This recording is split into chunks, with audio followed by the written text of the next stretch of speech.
Hello students, welcome to RWS IT academy. আমি তোমাদের online computer teacher Rahul কর্মকার। Last ভিডিওতে আমি এই ডেটা প্রোটেকশন এই চ্যাপ্টারটা তোমাদেরকে করাচ্ছিলাম। আজকে এটার পার্ট 2, যেখানে তোমাদের বাকি যে টপিকগুলো সেগুলো সম্পর্কে আজকে পুরো কভার করবো। লাস্ট ভিডিওতে তোমাদেরকে আমি ট্রেডমার্ক কি, পেটেন্ট কি, কপিরাইট কি এগুলো সম্পর্কে বুঝিয়েছিলাম। আশা করি তোমাদের সেগুলো ভালো করে মনে আছে। যদি কোনো ডাউট থাকে এখনো অবশ্যই কমেন্ট সেকশনে কিন্তু জানিও। তো আজকে ভিডিওতে যেটা শুরু হবে সেটা হলো কপিরাইট লঙ্ঘন কাকে বলে।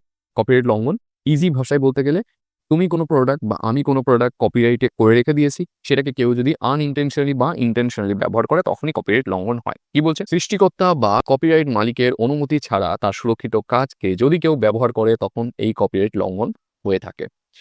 এবার কপিরাইট কি কি হতে পারে? কোনো সাহিত্যকর্ম হতে পারে, গান হতে পারে, শিল্পকলা হতে পারে, কোনো ফিল্ম হতে পারে, চলচ্চিত্র হতে পারে, এগুলো সব ক্ষেত্রে কিন্তু এটা হয়। কপিরাইট লঙ্ঘন হলে আমরা আইনত কোনো পদক্ষেপ কিন্তু নিতে পারি। কপিরাইট লঙ্ঘন হতে পারে এমন কয়েকটি কাজের ক্ষেত্রে। কি কি সেই কাজগুলো? উপস্থাপন, গল্প বা যে কোনো সাহিত্যকর্ম, এগুলোর ক্ষেত্রে কপিরাইট লঙ্ঘন হতে পারে। ফটোগ্রাফ বা চিত্রশিল্প, কোনো ছবি তুমি তুলেছো, সেটাকে নিজের বলে কেউ চালিয়ে দিচ্ছে। সাধারণত এটা বন্ধুদের মধ্যে প্রচুর হয়। আমি কোনো একটা ভালো ছবি তুলেছি, অন্য কোনো বন্ধু সেটাকে কপি পেস্ট মেরে দিল, তুমি কিন্তু তার বিরুদ্ধে আইনত কোনো কেস করতে পারবে না, কারণ তুমি সেটার উপরে কপিরাইট করোনি।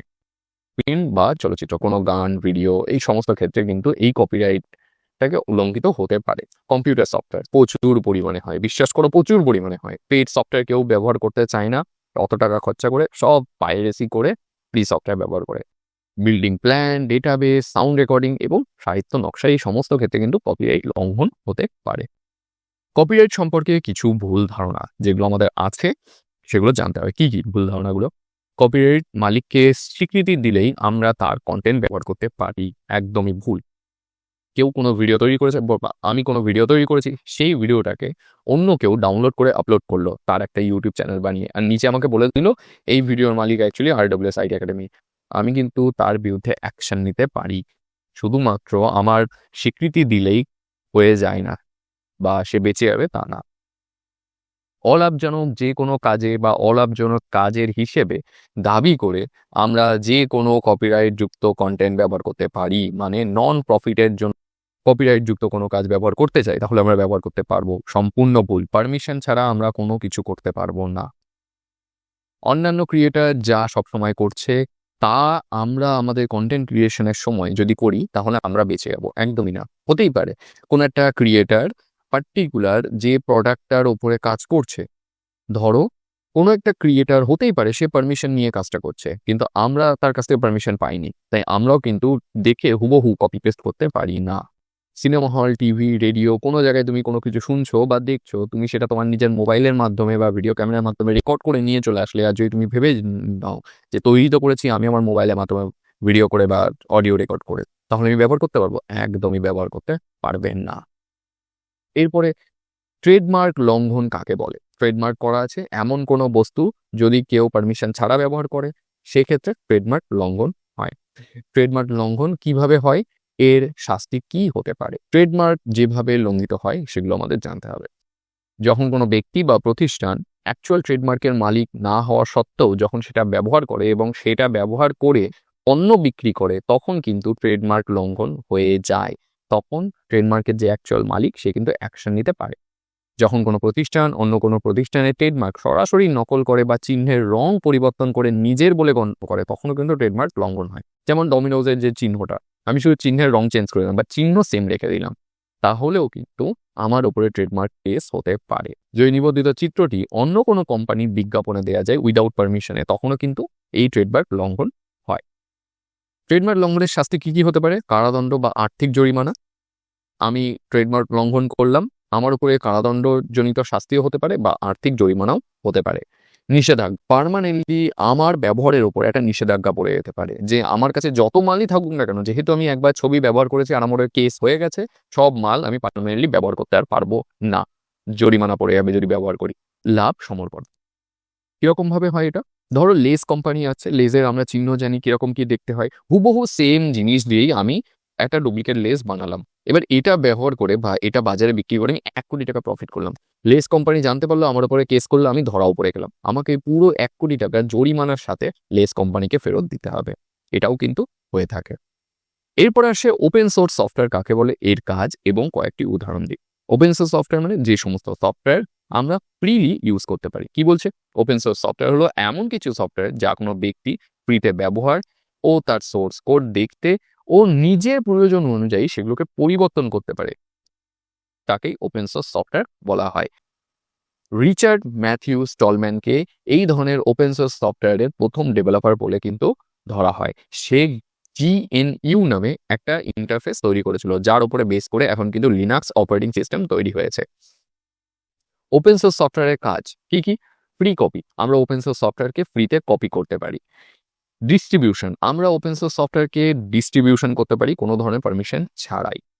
মডিফাই সোর্স কোড, আমরা যে ওপেন সোর্স সফটওয়্যারটা পাচ্ছি তার সোর্স কোডকে যদি আমার প্রোগ্রামের নলেজ থাকে আমি আমার ইচ্ছা মতো করে মডিফাই করতে পারবো, কোনো ধরনের আমার কিন্তু আইনে ফাঁকে পড়তে হবে না বা আমাকে কোনো ধরনের আইনি সমস্যায় পড়তে হবে না তার জন্য। ওপেন সোর্স সফটওয়্যারের উদাহরণ, সবার বেস্ট উদাহরণ হলো লিনাক্স। লিনাক্স এমন একটা অপারেটিং সিস্টেম যেটা সম্পূর্ণ ফ্রি। ম্যাকওএস ফ্রি না, উইন্ডোজ অপারেটিং সিস্টেম ফ্রি না, কিন্তু লিনাক্স সম্পূর্ণ ফ্রি, যেটার জন্য আমাকে 1 পয়সা খরচা করতে হয় না। হ্যাঁ, তবুও তোমাদের মধ্যে যারা একটু লিনাক্স সম্পর্কে ঘেটেছো তারা জানো রেড হ্যাট নামে একটা কোম্পানি আছে যারা কিন্তু ফ্রিতে লিনাক্স অপারেটিং সিস্টেম দেয় না, সেগুলোর আলাদা রিজন আছে। এরপর আসে লিব্রা অফিস। লিব্রা অফিস কি? Libre Office Microsoft Word, Microsoft অফিসের মতনই একটা ফ্রি ওপেন সোর্স অল্টারনেটিভ যেটা আমরা ব্যবহার করতে পারি। মোজিলা ফায়ারফক্স, এটাও সম্পূর্ণ ফ্রি। এছাড়াও ক্রোম ব্রাউজার, মোটামুটি সব ব্রাউজারই ফ্রি থাকে। VLC মিডিয়া প্লেয়ার সব থেকে বড় এক্সাম্পল। চাইলে এই VLC প্লেয়ারের ডেভেলপার প্রচুর কোটি টাকার মালিক হতে পারত, কিন্তু উনি সম্পূর্ণভাবে VLC প্লেয়ারকে ফ্রি রেখেছে যাতে সবাই ব্যবহার করতে পারে। এরপরে Python programming, PHP, C++, Java, যত ধরনের প্রোগ্রামিং ল্যাঙ্গুয়েজ আছে মোটামুটি সবই ফ্রি অফ কস্টেই ব্যবহার করা যায়। এগুলো সবই ওপেন সোর্স ল্যাঙ্গুয়েজ, এগুলোকে আমাদের ইচ্ছা মতো করে মডিফাইও করতে পারি। সফটওয়্যার লাইসেন্স কি? ওপেন সোর্স সফটওয়্যারের লাইসেন্স কি? এবার দেখো আরেকটা জিনিস বলে দিই, ওপেন সোর্স সফটওয়্যারে কিন্তু উল্টোটা হয় হলো লাইসেন্স সফটওয়্যার বা পেইড সফটওয়্যার, যেখানে টাকা খরচা করে কিনতে হয়, বা ক্লোজ সোর্স সফটওয়্যার যেগুলোর সোর্স কোড ক্লোজ থাকে, যেগুলোকে আমরা মডিফাই করতে পারি না। যেহেতু তোমাদের সিলেবাসে ওটা নেই তাই আমি ওগুলো সম্পর্কে বলছি না এই মুহূর্তে।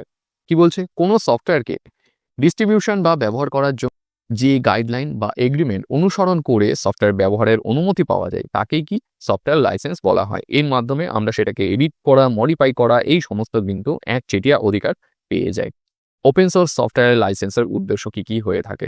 ওপেন সোর্স সফটওয়্যার লাইসেন্স হলো একটি অনুমতি বা ছাড়পত্র যেখানে উল্লেখ করা থাকে ব্যবহারকারী এই ওপেন সোর্স সফটওয়্যার কিভাবে ব্যবহার করবে, কি কি পরিবর্তন করতে পারবে, কি কি করতে পারবে না, এগুলো সম্পর্কে পুরো ডিটেলে দেওয়া থাকে। তুমি এত অবধি কাজ করতে পারবে বা এত অবধি মডিফাই করতে পারবে, এরপরে গিয়ে করতে পারবে না। এরপরে প্রশ্ন আসছে ক্রিয়েটিভ কমন্স লাইসেন্স কি বা CC কি? তোমরা ইউটিউবে যদি তোমরা ভিডিও আপলোড করে থাকো, যারা করেছো দেখবে ওখানে কিন্তু এই CCটা আছে। কি বলছে এটা? ক্রিয়েটিভ কমন্স লাইসেন্স এটি পাবলিক কপিরাইট লাইসেন্সের সমস্যা যা অন্য কপিরাইটযুক্ত কাজের মুক্ত বিতরণকে সহজ করে। কোনো কপিরাইটযুক্ত কন্টেন্ট আছে সেটাকে আমরা বিতরণ করতে পারি কার মাধ্যমে? এই ক্রিয়েটিভ কমন্স লাইসেন্সের মাধ্যমে। যদি থাকে তখনই কিন্তু আমরা কোনো কপিরাইটযুক্ত আইটেমকে ব্যবহার করতে পারি, আদারওয়াইজ কিন্তু করতে পারি না। এর উদ্দেশ্য, ক্রিয়েটিভ কমন্স হলো একটি মার্কিং NGO যা ক্রিয়েটরদের কাজের ভাগাভাগি ও বিতরণকে উৎসাহিত করার জন্য এই লাইসেন্স প্রদান করে। এর ফলে কপিরাইটযুক্ত কাজকেও সীমিত বা পুরোপুরি বিধিনিষেধ ছাড়া কপি, শেয়ার বা পুনর্ব্যবহার করা যায়। আমি কোনো ভিডিও তৈরি করেছি, সেটাকে এই CCর আন্ডারে ফেলে দিলাম, তাহলে এখন কেউ আমার ভিডিওকে তার নিজের কাজের জন্য ব্যবহার করতে পারবে, তখন পারমিশন পাবে। আমি যদি ক্রিয়েটিভ কমন্স লাইসেন্স না দিই তাহলে কিন্তু সে ব্যবহার করতে পারবে না। ক্রিয়েটিভ কমন্স লাইসেন্সের ব্যবহার করার শর্ত, অবাণিজ্যিক ব্যবহার। পারমিশন দেয়া থাকলো অবাণিজ্যিক ব্যবহারের জন্য, মানে ক্রিয়েটিভ কমন্স লাইসেন্স আমি দিয়েছি কিন্তু অবাণিজ্যিক ব্যবহারের জন্য, শুধুমাত্র বোঝানোর জন্য, কাউকে দেখানোর জন্য এটা ব্যবহার করা যাবে। যদি ওটা দিয়ে পয়সা উপার্জন করা হয় তখন আমাকে ওর ভাগ দিতে হবে বা আমি তোমার বিরুদ্ধে আইনত কোনো পদক্ষেপ নিতে পারবো। আর একটা কি হতে পারে? লাইসেন্স বজায় রাখা। কি বলছে? সর্বদা ক্রিয়েটিভ কমন্স লাইসেন্স যুক্ত কন্টেন্ট ব্যবহার করতে হবে এবং ব্যবহার করার পর সেই কন্টেন্টকে ক্রিয়েটিভ কমন্স লাইসেন্স দিতে, অর্থাৎ এটি নিজের বলে দাবি করা যাবে না। এরপরে GPL কি? এটি কি ধরনের অধিকার প্রদান করে? GPL কি? GPL সাধারণত ওপেন সোর্স সফটওয়্যারের ক্ষেত্রে ব্যবহার করা হয়, এটাকে জেনারেল পাবলিক লাইসেন্স বলা হয়। এটি রিচার্ড স্ট্যালম্যান কর্তৃক 1983 সালে প্রথম তৈরি করা হয় ওপেন সোর্স সফটওয়্যারের লাইসেন্স হিসাবে দেওয়ার জন্য, যা ব্যবহারকারীর ক্ষেত্রে সম্পূর্ণ ফ্রি, এর জন্য 1 পয়সা আমাদের দিতে হয় না। এই GPL কি করে? কোনো ওপেন সোর্স সফটওয়্যার আছে, তার যে ডেভেলপার তাকে একটা অধিকার প্রদানের জন্য দেয়া হয়ে থাকে। কি কি অধিকার প্রদান করে? মূলত এটি ব্যবহারকারীকে কপি করতে, ডিস্ট্রিবিউশন করতে, কোনো সোর্স কোড যেটা আছে সফটওয়্যারে সেটাকে মডিফাই করার অধিকার প্রদান করে। উদাহরণ লিনাক্স, মাইএসকিউএল, ওয়ার্ডপ্রেস এগুলো সমস্ত এর বেস্ট এক্সাম্পল। এরপরে অ্যাপাচি লাইসেন্স কে প্রদান করে? অ্যাপাচিও কিন্তু এক ধরনের লাইসেন্স হয়। এটি ব্যবহারকারীকে কি অধিকার দেয়? অ্যাপাচি লাইসেন্স প্রদানকারী Apache open source software foundation, একটা ফাউন্ডেশন আছে আমেরিকার, এটি অ্যাপাচি লাইসেন্স প্রদান করে। কি হয় এটা? অ্যাপাচি লাইসেন্স যে সমস্ত অধিকারগুলো দেয়, কি দেয়? চিরস্থায়ী অধিকার। কোনো সফটওয়্যারের ক্ষেত্রে অ্যাপাচি লাইসেন্স আছে, আমি সারা জীবনের জন্য ওটাকে ব্যবহার করতে পারবো যদি অ্যাপাচি লাইসেন্স থাকে। বিশ্বব্যাপী অধিকার মানে কোনো একটা সফটওয়্যারের ক্ষেত্রে অ্যাপাচি লাইসেন্স আছে, আমি সেটাকে নিয়ে সারা পৃথিবী জুড়ে ওই পার্টিকুলার প্রোডাক্টটাকে ব্যবহার করতে পারবো বা ইউজ করতে পারবো বা সফটওয়্যারটাকে ইউজ করতে পারবো। অধিকারের জন্য কোনো ফি লাগে না, অ্যাপাচি লাইসেন্সের জন্য কোনো ধরনের ফি লাগে না। এই যে যেমন জিপিএল একটু আগে জানলে, জিপিএল এর জন্য যেমন কোনো টাকা লাগে না, অ্যাজ ওয়েল অ্যাজ অ্যাপাচি লাইসেন্সের জন্য কিন্তু কোনো টাকা লাগে না। নন এক্সক্লুসিভ অধিকার, কোনো ধরনের এক্সক্লুসিভ রাইটস এখানে থাকে না পার্টিকুলার কোনো ব্যক্তির কাছে। যেটা তোমার কাছে থাকবে সেটা অন্য কারো কাছেও থাকবে, সম্পূর্ণ ফ্রি। তুমিও যেটা মডিফাই করবে সেটাও কিন্তু তুমি তোমার নিজের জন্য এক্সক্লুসিভ রাখতে পারবে না, সেটাও তোমাকে ওপেন টু অল বা ফ্রি টু অল করে দিতে হবে। এইবার জিপিএল আর অ্যাপাচির মধ্যে পার্থক্য কি ভালো করে দেখো। 1983 সালে কে রিচার্ড স্ট্যাকম্যান এই জিপিএল লাইসেন্স তৈরি করে, কার জন্য? ওপেন সোর্স সফটওয়্যার লাইসেন্সিং এর জন্য।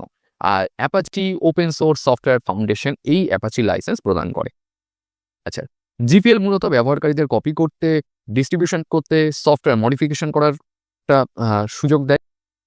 অ্যাপাচি লাইসেন্স কি করে? কপিরাইট বা পেটেন্ট যুক্ত কোনো কাজ যার আন্ডারে যা অ্যাপাচি লাইসেন্সের আন্ডারে আছে সেগুলোকে ব্যবহার করার অধিকার প্রদান করে। এটি সাধারণত দু প্রকার, জিপিএল আর এটা এলজিপিএল, কিন্তু অ্যাপাচি লাইসেন্সের কোনো ধরনের টাইপ হয় না। তো বেসিক্যালি কি হয়? জিপিএল ওপেন সোর্স সফটওয়্যারের জন্য হয়, অ্যাপাচি কি হয়? ব্যবহার করা হয় কোনো কপিরাইট বা পেটেন্ট যুক্ত কোনো সফটওয়্যার বা কোনো প্রোডাক্টের ক্ষেত্রে। তো এই ছিল এদের দুটোর মধ্যে বেসিক পার্থক্য। এটাই তোমাদের এই চ্যাপ্টারের লাস্ট প্রশ্ন ছিল। যদি এতটুকুর মধ্যে কোনো ধরনের ডাউট থাকে অবশ্যই সেটা কমেন্ট সেকশনে জানাবে। তোমাদের সঙ্গে দেখা হবে পরের ভিডিওতে নতুন টপিকের সঙ্গে।